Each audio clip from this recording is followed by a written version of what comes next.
10 terrifying thrill killers you've never heard of. Welcome to Creepshow, where we uncover the dark corners of human nature and explore the chilling stories that make your skin crawl. Today, we're diving into the twisted world of thrill killers, murderers who kill for the sheer excitement of it.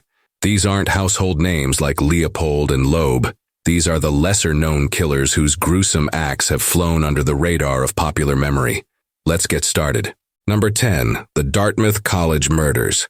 The tranquil town of Hanover, New Hampshire, home to the prestigious Dartmouth College, was shattered by a double homicide in January 2001. Professors Haff and Suzanne Zantop were found brutally murdered in their home. The quiet, idyllic setting made the crime even more shocking. The killers were two teenagers, James Parker and Robert Tulloch, who had meticulously planned their crime. Their goal? To kill, rob, and fund their dream of fleeing to Australia to start a life of crime. Initially, the teens gained access to the Zantop home by pretending to conduct an environmental survey. Once inside, they attacked the couple with commando knives. This wasn't their first attempt. Months earlier, they tried to murder a man named Andrew Patty, cutting his phone lines and digging graves beforehand. Fortunately, Patty's suspicion and quick thinking saved his life. Parker and Tulloch were arrested while attempting to hitchhike across the country. Their chilling lack of remorse and inflated sense of superiority drew parallels to the infamous Leopold and Loeb case of 1924. Parker received 25 years to life, while Tulloch was sentenced to life without parole. Number 9. The Disciples of Destruction. Mount Vernon, New Hampshire became the unlikely setting for a nightmarish crime in October 2009. A group calling themselves the Disciples of Destruction, led by Stephen Spader and Christopher Gribble, broke into the secluded home of Kimberly Cates and her 11-year-old daughter, Jamie. Armed with machetes, they carried out a gruesome attack. Kimberly was killed after suffering over 30 stab wounds, while Jamie was left with severe injuries, but miraculously survived. The killers had chosen the house for its isolation, cutting the power before launching their attack. Spader and Gribble reveled in their crime, bragging about it to friends afterward. Spader, the mastermind, claimed he was obsessed with murder and used his trial as a platform for his warped superiority complex. Both were sentenced to life in prison, while their accomplices, who watched but didn't participate, received lengthy sentences. Number 8. The Brooklyn Thrill Killers. In 1954, a group of teenagers in Brooklyn formed what they called the Kill for Thrills Gang. Led by Jack Coslow, these middle-class boys turned the streets into their hunting ground. Their first victim was Willard Mentor, a factory worker whom they tortured with cigarettes and beat to death before throwing his body into the river. The gang didn't stop there. They routinely attacked homeless men, escalating their violence to setting one man on fire and beating another to death as he slept on a park bench. Coslow's love for crime comics became a focal point during his trial. Psychiatrist Frederick Wertham interviewed him and argued that the comics fueled his violent tendencies, a claim that contributed to the U.S. Senate's investigation into comic books and their influence on juvenile delinquency. Number 7. The High Desert Bunker Murders. On January 5, 2008, Cody Thompson and Bodhisattva Scherzer Potter were abducted at gunpoint in Victorville, California. Their captors, Colin McLaughlin, Cameron Thompson, and David Smith, had no personal motive. They simply wanted to kill. The teens were taken to an abandoned Air Force bunker where they were executed with a shotgun and rifle. McLaughlin later admitted in court that the murders were done just for fun.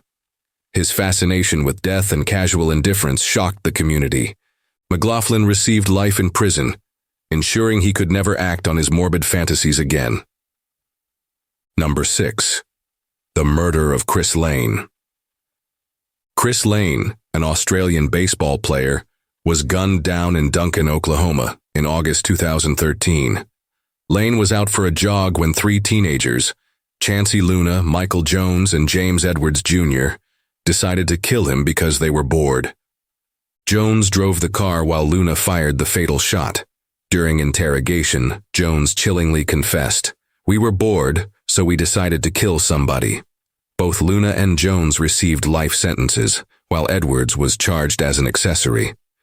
Lane's senseless murder became a grim reminder of the deadly consequences of apathy mixed with access to firearms. Number 5. Alysa Bustamante. Alysa Bustamante, a 15-year-old Missouri teenager, shocked her community in October 2009 when she lured her 9-year-old neighbor, Elizabeth Olton, into the woods. Bustamante had pre-dug graves days earlier. After strangling, stabbing, and slashing Elizabeth, she buried the child in one of the graves. Her diary revealed her twisted motives. She wrote that killing someone felt amazing and provided a rush unlike anything she'd experienced. Initially charged with first-degree murder, Bustamante pleaded guilty to second-degree murder and was sentenced to life in prison with the possibility of parole after 30 years. Number 4. Killing Grandma.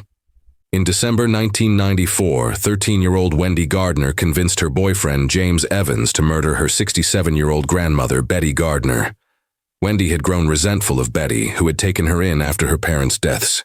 Evans strangled Betty with a kite string while Wendy sat upstairs singing Jingle Bells. Afterward, they stuffed Betty's body in a trunk and held Wendy's younger sister captive before the child escaped to alert authorities.